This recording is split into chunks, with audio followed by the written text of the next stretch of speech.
Elle concerne plus de 30% des hommes après la cinquantaine et elle peut parfois toucher les hommes plus jeunes. C'est l'andropause ou déficit en testostérone lié à l'âge. Ce déficit en testostérone, contrairement à la ménopause chez les femmes, ne touche pas forcément tous les hommes, mais il peut être tout aussi gênant. Aujourd'hui, je vais vous expliquer comment l'identifier et comment réagir.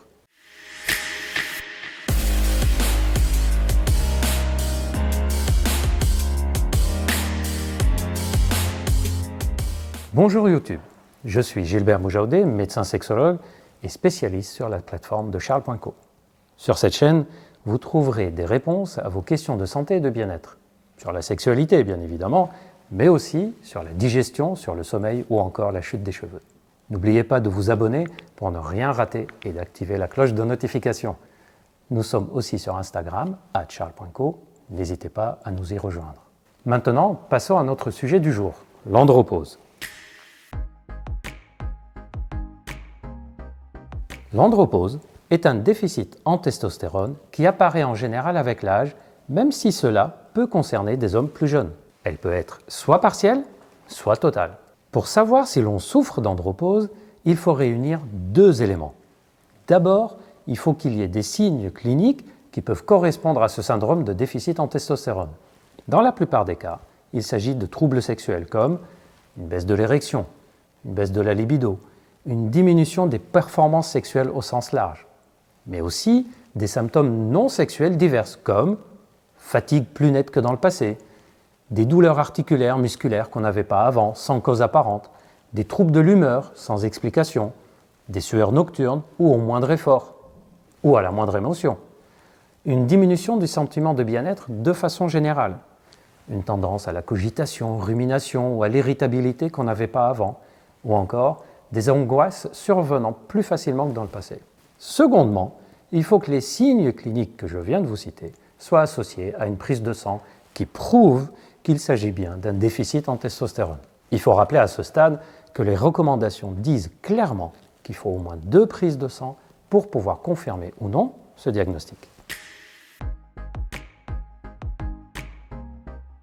Dans la plupart des cas, les hommes consultent et les diagnostics de déficit en testostérone liés à l'âge sont faits au moment où les symptômes sont déjà bien installés. Or, les études nous montrent qu'avec des mesures ciblées, on peut faire de la prévention pour éviter l'apparition de ce déficit et on peut aussi apprendre à repérer les symptômes débutants pour agir suffisamment tôt et tenter d'inverser ce processus. C'est pour cette raison qu'il est conseillé pour des hommes qui sont dans une tranche d'âge supérieure à 45 ou 50 ans, de faire de temps en temps une mise au point sur leur état de santé et éventuellement de consulter pour avoir l'avis médical à ce sujet. Ce contrôle médical, vous pouvez le faire en cabinet ou dès aujourd'hui en téléconsultation sur la plateforme Charles.co si vous le souhaitez. Pour vous donner une idée sur ce qu'il est conseillé de mettre en place et dont l'efficacité a été prouvée scientifiquement, voici quelques exemples de mesures de prévention. Mettre en place une activité physique et sportive adaptée. Faire évoluer l'alimentation vers une alimentation qu'on appelle antioxydante et qui évite aussi l'accumulation de graisse au niveau abdominal. Améliorer le cycle du sommeil grâce à des mesures d'organisation de vie, des thérapies du sommeil, éventuellement l'utilisation de certaines phytothérapies ou l'utilisation de la mélatonine qui est le régulateur naturel du sommeil. Apprendre à agir sur le stress et la capacité à prendre du recul par rapport aux événements de la vie et les préoccupations. Parfois, l'utilisation de certaines plantes, comme le tribulus ou le fenugrec ou le damiana ou autres, peuvent stimuler légèrement les sécrétions internes de testostérone. Tous ces éléments combinés permettent soit de corriger le taux de testostérone dans le sang, soit, et nous en avons la preuve scientifiquement, d'améliorer les symptômes et la qualité de vie globale de la personne, même si le taux de testostérone n'est pas corrigé. En d'autres termes, ces mesures permettent de ne plus être dans le cas d'un déficit en testostérone qui relèverait d'un traitement hormonal directement. Il existe aussi d'autres techniques à appliquer selon votre cas spécifique, comme l'utilisation de certains traitements de fond de l'érection ou d'autres. Mais ça, vous le verrez directement en consultation ou téléconsultation. Si l'andropause est installée, il y a 3 cas de figure. 1. Les taux de testostérone sont très bas.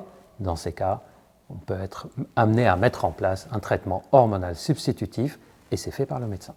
2.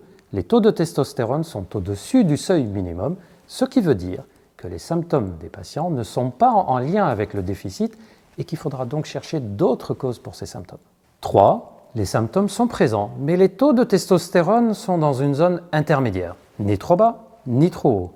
Dans ce cas-là, on peut mettre en place les mesures évoquées dans la partie précédente pour inverser la tendance. Comme vous voyez donc, l'andropause ou le déficit en testostérone lié à l'âge, ou de façon plus générale au vieillissement masculin, sont des situations qui relèvent de recommandations scientifiques précises et qui méritent d'être prises en charge par des spécialistes qui s'intéressent à la santé de l'homme. Comme vous voyez aussi, la problématique ne se résume pas à prendre ou non un traitement hormonal. Il y a une dizaine de mesures qui peuvent être mises en place pour permettre d'améliorer les symptômes du vieillissement masculin et parfois même de les inverser en agissant tôt. Pour résumer, et comme vous m'entendez souvent le dire, on ne peut pas éviter le vieillissement, mais on peut faire de sorte de bien vieillir. Pour être accompagné dans cette démarche, n'hésitez pas à consulter votre médecin, un spécialiste en ville, ou en téléconsultation dès aujourd'hui sur le site de charles.co. Vous pourrez avoir un rendez-vous depuis le confort de chez vous, par téléphone, message ou visioconférence. Nous arrivons à la fin de cette vidéo et c'est le moment pour moi de vous dire au revoir. Avant cela, si ça vous a plu, n'hésitez pas à liker la vidéo et à activer la cloche de notification pour ne rien rater des prochaines vidéos. Merci de m'avoir écouté, on se retrouve très vite et d'ici là, prenez bien soin de vous.